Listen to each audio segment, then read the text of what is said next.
காலையில் எழுந்ததும் ஸ்நானம் செய்வதை தவிர்க்கவே கூடாது. ஒரு சில பேர் என்ன பண்ணியிருப்பான்னா, நாளைக்கு வீக்கெண்டு எனக்கு சண்டே அப்படின்னு சொல்லிட்டு பிளான் பண்றேன். நான் வீட்டை எல்லாம் கிளீன் பண்ணணும். அதனால எல்லாத்தையும் கிளீன் பண்ணி முடிச்சுட்டு அப்புறமா நான் மத்தியானமா குளிச்சுக்கிறேங்கிற மாதிரிலாம் பிளான் பண்ணுவா. ஏன் காலையில ஒரு தடவை குளிச்சுட்டு வீட்டை கிளீன் பண்ண ஆகாதுன்னு சொல்லியிருக்கா நான் எங்கேயாவது சாஸ்திரத்துல? காலைல எழுந்த உடனே பல்லு தேய்ச்சிட்டு அழகா சமயக்கட்டுல இருக்கக்கூடிய ஒரு விளக்கை ஏற்றி வச்சுட்டு கூட நீங்க போய் வாசல் தெளிங்கோ. வாசல் தெளிச்சு கோலம்லாம் போட்டுட்டு வீட்டு வாசல்ல கூட ஒரு விளக்கு ஏற்றி வச்சுட்டு அதுக்கப்புறம் உள்ள வந்து நீங்க காஃபி போட்டு காத்துக்காரர் கொண்டு போய் கொடுங்க, நீங்க ஸ்நானம் பண்ணிட்டு கூட பண்ணுங்க அப்படிங்கறதெல்லாம் சொல்லியிருக்கா. இன்னைக்கு நம்ம என்ன பார்க்க போறோம் சொல்லி பார்த்தா, ஒரு நேயரினுடைய சந்தேகத்திற்கான விடையைத்தான் பார்க்க போகிறோம். இந்த நேயர் என்ன கேட்டிருக்கார் அப்படின்னு சொல்லி பார்த்தோம்னா, காலையில் குளிக்க தாமதமாகும் பட்சத்தில் மதிய நேரத்தில் குளித்துவிட்டு விளக்கேற்றி வழிபடலாமா என்பதுதான் அவருடைய கேள்வியாக அமைந்திருக்கிறது. இது எப்படி இருக்கு தெரியுமா? நான் முதல்ல பரீட்சையில வந்து நான் ஃபெயில் ஆயிட்டு அதுக்கப்புறம் அட்டெம்ப்ட் எழுதி பாஸ் பண்ணட்டுமா அப்படின்னு கேட்குற மாதிரி இல்லை இருக்கு. எதுக்காக முதல்ல பரீட்சையில போய் ஃபெயில் ஆகணும்?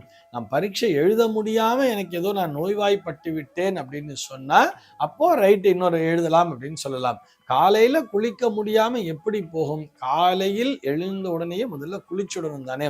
கூழானாலும் குளித்து குடின்னு சொல்லியிருக்கா. அப்ப நம்ம காபி சாப்பிட்றதுக்கு முன்னாடி என்ன பண்ணணும்? காலைல எழுந்தோடனே முதல்ல ஸ்நானத்தை பண்ணிட்டோம். ஸ்நானம் பண்ணிட்டு அதுக்கப்புறம் கூழா இருந்தா கூட குளிச்சுட்டு தான் குடிக்கணும்னு சொல்லியிருக்கா. அப்ப முதல்ல என்ன பண்ணணும்? குளிச்சிடணும். குளிச்ச உடனேயே விளக்கேற்றி வழிபட்டு விட்டு அதனை தொடர்ந்துதான் நம்ம காஃபி குடிக்கிறோம் அல்ல டிஃபன் சாப்பிட்றோம், என்ன வேணா பண்ணிக்கலாம். ஆக காலையில் எழுந்ததும் ஸ்நானம் செய்வதை தவிர்க்கவே கூடாது. ஒரு சில பேர் என்ன பண்ணியிருப்பான்னா, நாளைக்கு வீக்கெண்டு எனக்கு சண்டே அப்படின்னு சொல்லிட்டு பிளான் பண்றேன். நான் வீட்டை எல்லாம் கிளீன் பண்ணணும். அதனால எல்லாத்தையும் கிளீன் பண்ணி முடிச்சுட்டு அப்புறமா நான் மத்தியானமா குளிச்சுக்கிறேங்கிற மாதிரிலாம் பிளான் பண்ணுவா. ஏன் காலையில ஒரு தடவை குளிச்சுட்டு வீட்டை கிளீன் பண்ண ஆகாதுன்னு சொல்லியிருக்கா நான் எங்கேயாவது சாஸ்திரத்துல? ஏன் ஒரு தடவை குளிச்சுட்டு நல்ல வீட்டையெல்லாம் நீங்க சண்டே தான் உங்களுக்கு டைம் கிடைச்சிருக்கு, மிச்ச நாள்லாம் ஆஃபீஸ் போறேன், ஏன் அதுக்கப்புறம் கூட்டி பெருக்கி எல்லாத்தையும் தொடச்சி நல்லா கிளீன் பண்ணி ஒட்டடையெல்லாம் அடிச்சு திரும்ப ஏன் ஒட்டடை அடிச்சா மேல டஸ்ட் பட்டா என்ன, இன்னொரு தடவை அப்புறம் குளிச்சுக்கிறது? ஆனால் காலையில எழுந்த உடனே முதல்ல குளிச்சிடணும் அப்படிங்கிறத ஒரு சங்கல்பமாகவே வைக்க வேண்டும். ஏதோ நமக்கு உடம்பு சரியில்லைன்னா நம்ம விதிவிலக்கு எடுத்துக்கலாம். நான் நோய்வாய்ப்பட்டிருக்கிறேன் அப்படின்னு சொன்னா அப்ப அதுல பிரச்சனையே இல்லை. எனக்கு நோய் அப்படின்னு இருக்கும் பொழுது நம்ம குளிக்கணும் கூட சொல்லல, வெறும் மூஞ்ச தொடச்சுட்டு கூட நீங்க விளக்கேற்றலாம் சொல்றது.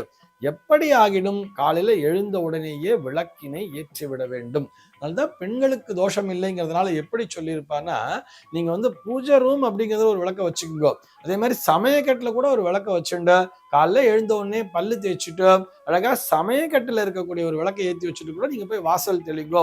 வாசல் தெளிச்சு கோலம்லாம் போட்டுட்டு வீட்டு வாசல்ல கூட ஒரு விளக்கை ஏற்றி வச்சுட்டு அதுக்கப்புறம் உள்ள வந்து நீங்க காஃபி போட்டு காத்துக்காரர் கொண்டு போய் கொடுங்க, நீங்க ஸ்நானம் பண்ணிட்டு கூட பண்ணுங்க அப்படிங்கிறதெல்லாம் சொல்லியிருக்கா. ஆனா நம்ம என்ன பண்றோம்னு சொன்னா, எனக்கு அவ்வளோ வேலை இருக்கு, இவ்வளோ வேலை இருக்கு, இன்னைக்குதான் எனக்கு வீட்டை நான் கிளீன் பண்ணணும், நான் பரணை மேல ஏறி சுத்தம் பண்ணணும், அதனால நான் காலையில குளிக்க மாட்டேன்னு வச்சுட்டு இருக்கா.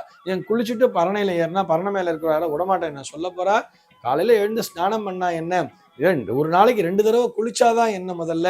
அதனால முதல்ல என்ன பண்ணணும்னு சொன்னா, அவசியம் காலையில எழுந்த உடனேயே நீராடி விட வேண்டும். இந்த நீராடும் பொழுதே இறைவனையும் வழிபட வேண்டும். இந்த சூரியனை பார்த்து வணங்க வேண்டும்.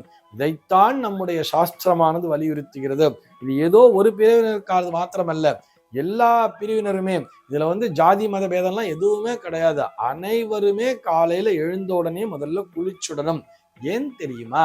இது வந்து ஒரு மறுபிறவியை போல. உறக்கம் என்பது கிட்டத்தட்ட ஒரு மரணத்தை போலத்தான். நாம் வந்து நன்றாக உறங்குகிறோம், ஆழ்ந்து உறங்குகிறோம், தன்னிலை மறந்து உறங்குகிறோம்னு சொன்னா அந்த மூளையான அந்த நேரத்திலே செயல்படாமல் உறங்கிக் கொண்டிருக்கிறதானே.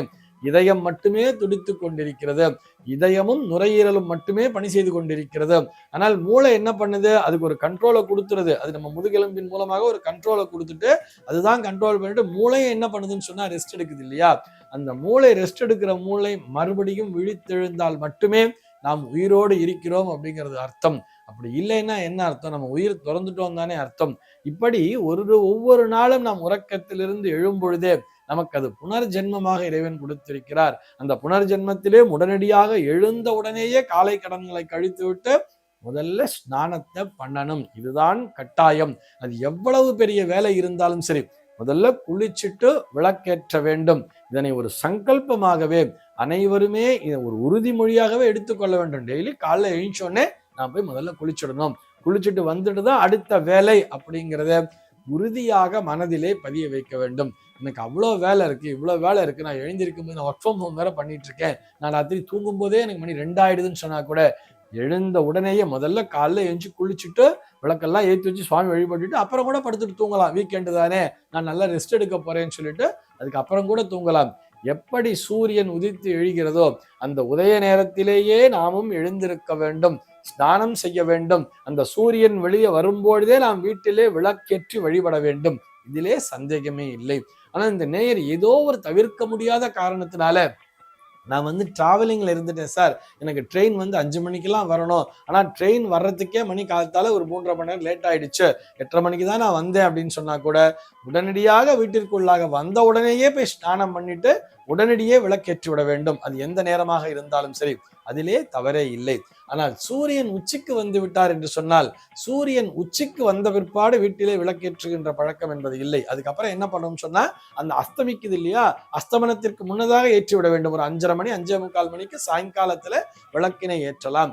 இதையும் நன்றாக கவனத்திலே கொள்ள வேண்டும். இந்த மாதிரி சூரியனானவர் உச்சிக்கு வந்த பிற்பாடு விளக்கேற்றுறதுங்கிறது என்னைக்குன்னு பார்த்தோம்னா ஷாதத் அன்னைக்கு மட்டும்தான். வீட்டுல வாத்தியாரே கேட்பார், ஷாதத் அன்னைக்கு பார்க்கும் பொழுது ஆத்துல விளக்கேற்ற பழக்கம் உண்டான்னு சொல்லிட்டு கேட்பார்.